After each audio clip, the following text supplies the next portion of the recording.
All right, hello everybody, मेरा नाम है भरत सेठी। आप देख रहे हैं चैनल साडे सिटी साहब।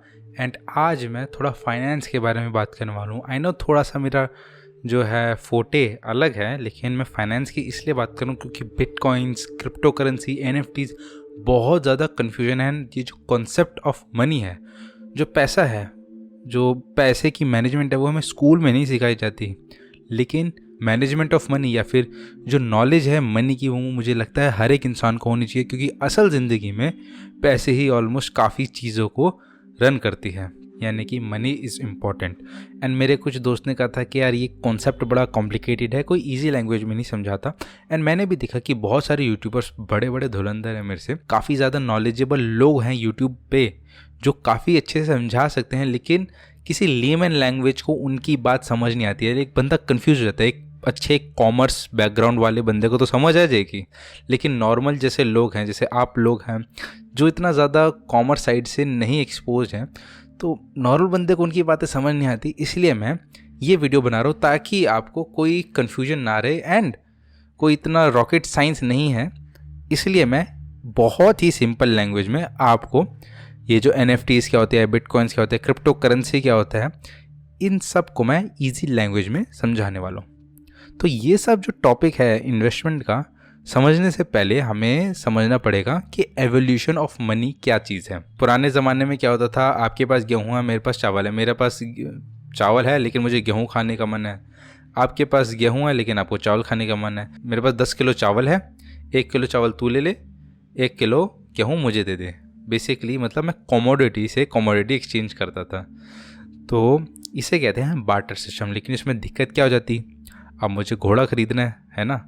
अब मुझे घोड़ा ख़रीदना है तो कितने किलो का चावल इज़ इक्वल टू 1 घोड़ा, है ना। ये भी एक कन्फ्यूजन है।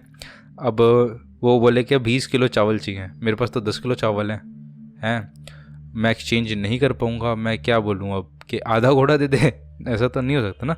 तो एक बहुत ज़्यादा कॉन्फ्लिक्ट रेज हो रहा था। तो इसको हटाने के लिए आया हमारे पास gold and silver. Gold and silver coins में यहाँ कहना चाहूँगा। तो बेसिकली ये स्टेज 2 था, जिसे कहते हैं ना जनरेशन 2, कि भाई अब आप प्रेशियस कमोडिटी ट्रेड कर रहे हैं। जैसे गोल्ड एंड सिल्वर के कॉइन्स हम कमोडिटी के बदले में देते थे, काफ़ी बढ़िया सिस्टम था। अब गोल्ड एंड सिल्वर की अपनी कोई वैल्यू ऐड नहीं कर रहे हैं, लेकिन उनकी वैल्यू इसलिए है क्योंकि उनकी जो सप्लाई है वो लिमिटेड है। यानी कि गोल्ड एंड सिल्वर आप जितना पेपर की तरह जितना चाहे उतना नहीं बना सकते। गोल्ड एंड सिल्वर एक लिमिटेड अमाउंट में मौजूद है, और क्योंकि वो गोल्ड एंड सिल्वर की एक अपनी नोबेलिटी वैल्यू है, तो उसके बने कॉइन्स की भी वैल्यू थी। अब गेहूँ लेना है, 1 किलो गेहूँ, चल 1 सोने का सिक्का। जस्ट सपोज एग्जाम्पल, 10 किलो गेहूँ ले 10 सोने का सिक्का, 1 घोड़ा ले 20 सोने के सिक्के। बहुत ज़्यादा वैल्यू आप एक कमोडिटी पे लगाना बहुत इजी हो गया था। लेकिन धीरे धीरे जैसे पॉपुलेशन बढ़ी, पैसे की डिमांड ऑफ कोर्स बढ़ेगी, क्योंकि सबको पैसा ज़रूरी है ज़िंदगी जीने के लिए, ज़िंदगी गुजारने के लिए पैसा इज़ वेरी इंपॉर्टेंट। तो फिर गवर्नमेंट ने क्या किया, ऐसा करते हैं भाई कि गोल्ड का सारा जो रिज़र्व है ना वो हम रख लेते हैं। तो समझ लीजिए गवर्नमेंट ने लिख लिए 10,000 सिक्के, इनके बदले ना हम तुम्हें एक सर्टिफिकेट सा बना के देते हैं, बेसिकली नोट बना के हम तुम्हें दे देते हैं कि समझ लो ये जो इसका बेस है ना ये गोल्ड ही है। लाइक तुम्हारे पास ये 500 का नोट है ना, यानी कि 500 का वर्थ का गोल्ड तुम्हारे जेब में है। तो ये थी बेसिकली जनरेशन 3 मैं कहूँगा, क्योंकि इसमें था कि जो बेस है वो गोल्ड ही है, लेकिन आप एक्चुअल गोल्ड नहीं दे रहे हो, आप वो सिर्फ प्रॉमिसरी नोट जो होता है, जो सिक्के, वो जो नोट पे लिखा ना, I promise to give 500 rupees to the bearer, आप पढ़े होंगे नोट पे लिखा हुआ होता है। सिर्फ एक प्रॉमिसरी नोट है बेसिकली जो है। डिमांड और ज़्यादा बढ़ने लगी है। पैसे मतलब गोल्ड इंडियन रिजर्व के पास भी इतना नहीं था कि सेटिस्फाई कर सके और नोट छापने को। तो 1960 में ऐसा हुआ था, मेरे ख्याल से ऑल ओवर वर्ल्ड हुआ था, कि जो गोल्ड स्टैंडर्ड है उसको हम हटा देते हैं। गोल्ड स्टैंडर्ड हटा देते तो फिर पैसे का क्या बेस रहा भाई? पैसे का तो कोई बेस नहीं हुआ, जितना गवर्नमेंट छापना चाहे उतना छाप सकती है ना। बिल्कुल यही। ऑल ओवर वर्ल्ड ने ये सिस्टम अडॉप्ट कर लिया था कि बेसिकली अब जो पैसे की वैल्यू है वो सिर्फ डिमांड एंड सप्लाई के ऊपर है। मतलब कि इंडियन गवर्नमेंट चाहे तो नोट छाप सकती है, उसे कोई रोक नहीं सकता। जितने नोट छापने हैं उतने नोट छाप सकती है। हालांकि जो वैल्यू होगी वो डिमांड एंड सप्लाई पे डिपेंडेंट हो जाएगी। इसका क्या मतलब, अब बेसिकली समझ लीजिए एक कंट्री को दूसरी कंट्री में सामान बेचना है तो वो पैसा किस में मांगेंगे, ज़्यादातर यूएस डॉलर में, बिकॉज हर जगह वो एक्सेप्टेबल है। तो ऑफकोर्स यूएस डॉलर की डिमांड बढ़ गई तो उसकी वैल्यू भी बढ़ गई। इस हिसाब से डिमांड और सप्लाई पे कि किस कंट्री की करेंसी जो है वो ज़्यादा डिमांड में है, उसको ध्यान में रख के हमने ये जो है पैसे की वैल्यू डिसाइड करी। हालांकि ये थोड़ा सा कॉम्प्लिकेटेड है ज़रूरी, लेकिन मैं थोड़ा सा सिंपली बस आपको चाह रहा हूँ कि आप समझने की कोशिश करें। फिर क्या हुआ, पहले तो चलो पहले तो समझ लीजिए बार्टर सिस्टम था, फिर मेटालिक कॉइन्स आए जो कि प्रेशियस मेटल्स के बने होते थे, फिर नोट्स आए, करेंसी नोट्स आए जिसे पेपर मनी भी बोलते हैं। फिर पेपर मनी ही थे लेकिन हम गोल्ड स्टैंडर्ड से उतर गए नीचे और डिमांड सप्लाई पे आ गए। फिर अब क्या होने लग गया, अब मनी जो है ट्रांजैक्शनल मनी होने लग गया। स्कूल में सिखाया जाता है plastic money like credit card and debit cards, लेकिन मुझे लगता है वो ऐसे नहीं सिखाना चाहिए। अब जो मनी हो गया ट्रांजैक्शनल मनी हो गया। ट्रांजैक्शनल मनी मैं कहूँगा वो कैसे, बेसिकली आपके पिताजी की सैलरी आती है, कोई ऐसे नोट गिन के नहीं देते हैं। आपके पिताजी की सैलरी में 50,000 रुपये बैंक अकाउंट में आ जाते हैं, बराबर है। आप अगर अमेज़ॉन से कुछ माल खरीदते हो तो आपके 500 मतलब जितने का भी समझ लीजिए 500 का सामान है तो 500 रुपये आपके अकाउंट से कट जाते हैं अपने आप से। कोई फिजिकल ट्रांजैक्शन नहीं हुआ, ये सब एक तरीके से डिजिटल ट्रांजैक्शन हुआ कि 500 रुपये आपने खरीदा, 500 रुपये कटे, 500 रुपये अमेज़ॉन वाले जेफ बेजोस के पास 500 रुपये आ गए। जस्ट एन एग्जाम्पल समझ लीजिए।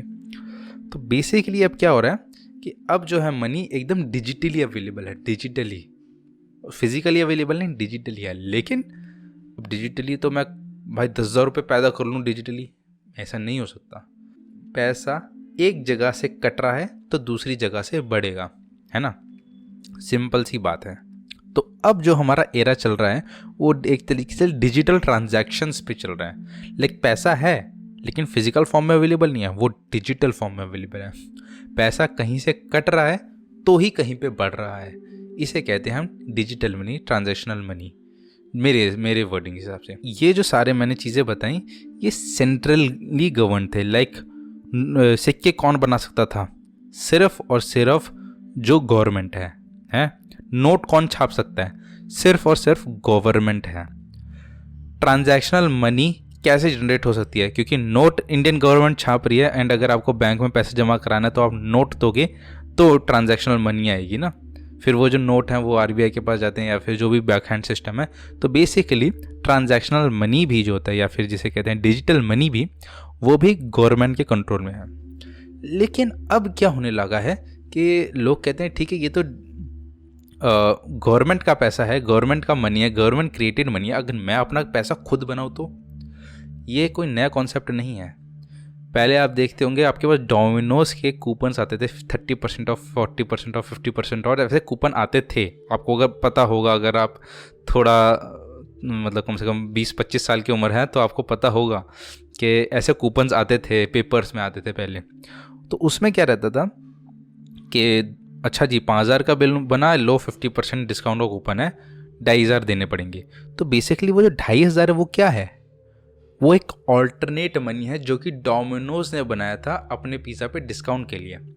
उसे हम क्या बोलेंगे, उन कूपन्स को ऑल्टरनेट मनी। ये तो डोमिनोज में है, बहुत जगह कूपन्स अलग अलग तरीके से थे, वो तो चलिए अलग बात हो जाती है। तो बेसिकली गवर्नमेंट का पैसा और डोमिनोज जो कूपन छापे वो भी तो पैसा हुआ एक तरीके से, जो वो डिस्काउंट कूपन है वो भी पैसा हुआ ना एक तरीके से, उसे हम बोल देते हैं ऑल्टरनेट मनी।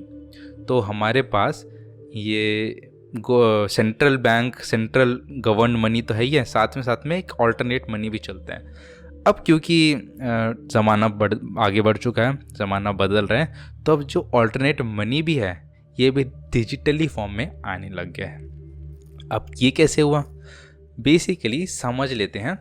कल को मैंने बनाया अपना कि ठीक है यार ये जो हैं रुपए जो हैं ये तो सेंट्रली मनी है। अब मेरा ना मैं खुद का पैसा स्टार्ट करना चाहता हूँ, नाम रख देता हूँ इसका बिटकॉइन।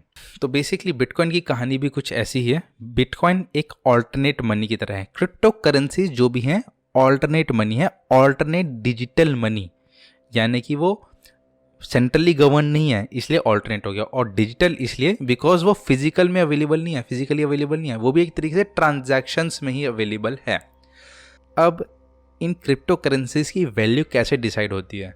देखो, कल को हो सकता है मैं भी पैसे बना दूं, हैं खुद का, मेरा नाम भारत है, भारत कॉइन स्टार्ट कर दूं, कोई लेने वाला नहीं होगा, उसकी वैल्यू क्या है? 0। लेकिन समझ लो कि उसके लेनदार आ जाते हैं कि यार भारत कॉइन बहुत ही सही चीज़ साउंड करती है। क्यों? क्योंकि मैं उसे काफ़ी लिमिटेड क्वांटिटी में निकाल रहा हूँ, एंड बहुत लोगों को लगता है कि ओके लिमिटेड क्वांटिटी है इसकी, मतलब मैं सोचूं कि सही में सिर्फ 10 भारत कॉइन निकालूंगा मैं, तो उसकी, और लोग डिमांड करने लग जाते हैं कि भाई मुझे चाहिए, मैं इसके 500 दूंगा, मैं इसके 1000 दूंगा, मैं एक कॉइन के 10,000 दूंगा, क्योंकि लिमिटेड क्वांटिटी है और डिमांड आ गई तो भारत कॉइन की वैल्यू बन गई। ऐसा ही केस हुआ बिटकॉइन के साथ, क्योंकि बिटकॉइन लिमिटेड क्वांटिटी में है। ऐसा नहीं है कि जितने बिटकॉइन छापने चाहें छप सकते हैं, नहीं, बिटकॉइन लिमिटेड क्वांटिटी में है और उसको खरीदने वाले बहुत सारे हैं। इसलिए आज एक बिटकॉइन की कीमत 1 लाख के पार है, पता नहीं कितने, $1 लाख के पार है, वगैरह वगैरह। लेकिन मुझे ऐसा लगता है कि कभी कभार ऐसा होता है कि किसी चीज़ की उतनी वैल्यू नहीं है जितनी उसकी डिमांड हो गई है। जैसे हो सकता है बिटकॉइन की अपनी कोई वैल्यू नहीं है, लेकिन उसकी डिमांड इतनी ज़्यादा हो गई है कि उसकी अपने आप प्राइसेस ऊपर चले गए हैं। तो इसे कहते हैं हम, जो क्रिप्टो करेंसी है बेसिकली डिमांड एंड सप्लाई। जैसे नॉर्मल करेंसी होती है सेंट्रलाइज करेंसी, वैसे ही क्रिप्टो करेंसी है डिजिटली, जो कि डिमांड और सप्लाई के ऊपर बेस्ड हो गई। कुछ लोग होता है कि ब्लॉकचेन टेक्नोलॉजी, NFT कैसे काम करती है? Blockchain technology. क्रिप्टो करेंसी कैसे काम करती है? Blockchain technology. देखो भाई साहब, ये बहुत कन्फ्यूजिंग स्टेटमेंट है, मैं आपको सिंपल वे में बता देता हूँ कि ब्लॉकचेन टेक्नोलॉजी होती क्या है। अब बेसिकली मेरे पास 100 रुपये हैं, मैंने आपको दिया, समझ लीजिए दे दिया, इसका प्रूफ क्या है? कोई प्रूफ नहीं है। मैंने गूगल पे के ज़रिए आपको 100 रुपये दिया, उसका प्रूफ आ गया है ना, कि मेरे अकाउंट से कम हुआ आपके अकाउंट में बढ़ा, वो एक प्रूफ आ गया, कहीं जा रहा है कहीं आ रहा है। सेंट्रलाइज्ड है, बेसिकली गवर्नमेंट के पास उसका सारा रिकॉर्ड रहेगा। ब्लॉकचेन टेक्नोलॉजी कैसे काम करती है? ब्लॉकचेन टेक्नोलॉजी के रिकॉर्ड पब्लिकली अवेलेबल है। रिकॉर्ड पब्लिकली अवेलेबल कैसे है?